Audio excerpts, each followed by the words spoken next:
Approaching 6:50 here this Thursday, your Sunrise Smart Start and our top stories breaking updates. A man is in the hospital now following a stabbing overnight on the west side of the city.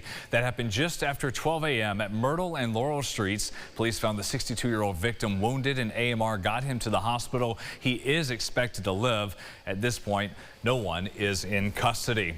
We're working to find out more about the victim killed last night in another motorcycle crash. That happened on the northwest side of Rochester at Ridgeway Avenue and Minder Street near Lake Ave just after 8 p.m. The rider died shortly after getting to the hospital. Police say the driver and passenger in the other car were not hurt. This comes after last week's deadly motorcycle crash in Gates that claimed the life of 31-year-old Scott Krupenbacher.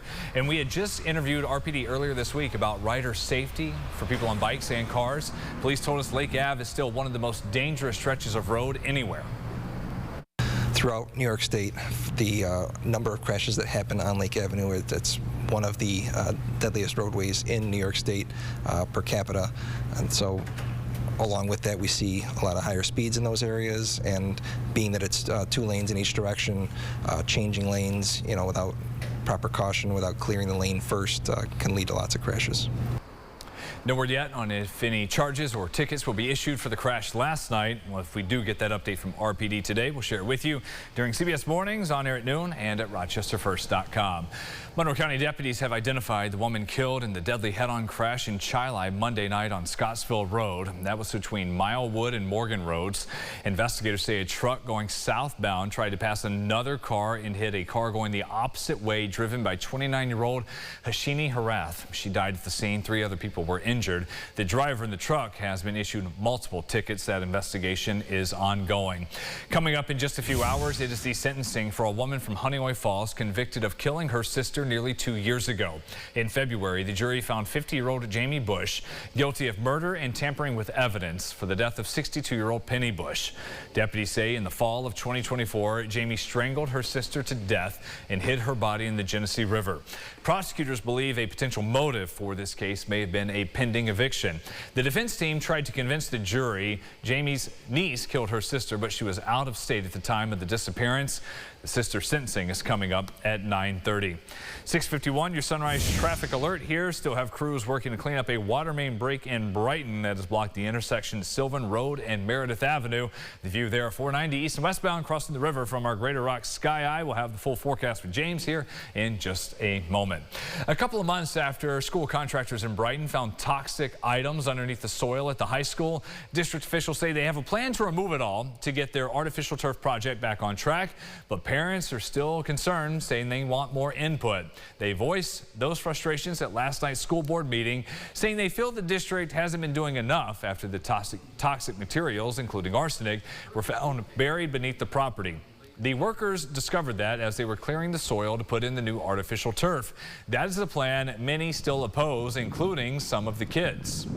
They're adamant on their decision to put in the turf. They really, really want to. I don't know why. Very few people, so far as I can tell, actually support it. I hope that they reconsider. I hope that there's something that stops them from putting turf in, and I hope that it's easy enough for them to get rid of the toxins, that I don't have to finish high school without a field to run around in. The district and experts with the state DEC are working together with on-site management for the removal, ensuring there is no risk to anyone's health. That includes regular testing of the air and the soil as the turf plan keeps moving forward. We'll go inside the huddle. The NFL taking over Pittsburgh as the next generation of football stars gets ready to hear their names called. Round 1 of the draft tonight. The Bills have the 26th overall pick. Rounds 2 and 3 tomorrow. The rest are Saturday. Some 250-plus players will hear their names called by the end of the weekend. A lot of the talk is the #1 pick. That's expected to be Fernando Mendoza from Indiana, going to the Raiders, become official tonight. He's not in Pittsburgh. He'll spend the draft with his family. As for the athletes who are there in person, the prospects are thrilled for this next chapter.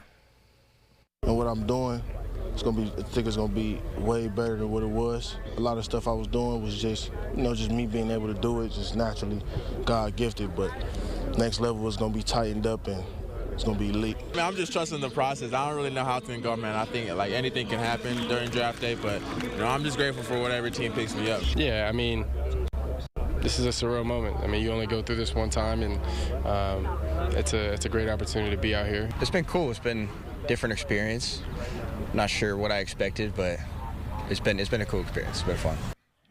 The teams will have 8 minutes to make their choice in the first round this year, down from 10 minutes a year ago. Tonight could help shape the future in Buffalo. The Bills looking to reload, make another run with quarterback Josh Allen. Still questions at wideout, a need for more depth on defense, and the challenge of staying competitive in the AFC. Will Brandon Beane and the Bills add another weapon for Allen or strengthen the defense looking to bounce back? We'll have complete coverage round 1 and 2 today and tomorrow. We've got temperatures today getting to the low 60s, low to mid 60s with a good amount of sunshine. Rain coming in on Saturday. That is the focus as we expect kind of a wet start to the weekend. 9 o'clock is the podcast Second Cup of Sunrise on the Rochester First streaming app. CBS Mornings on the way at 7. Your next local update, 7:25.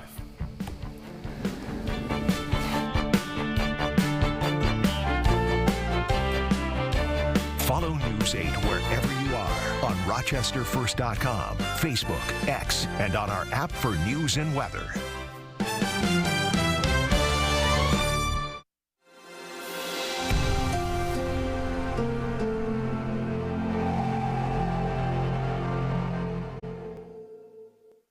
Get the Rochester First streaming app today for everything you love from News 8 On Demand. Plus exclusive shows you won't see anywhere else. Search ROC and download for free on Roku, Amazon Fire, and Apple TV.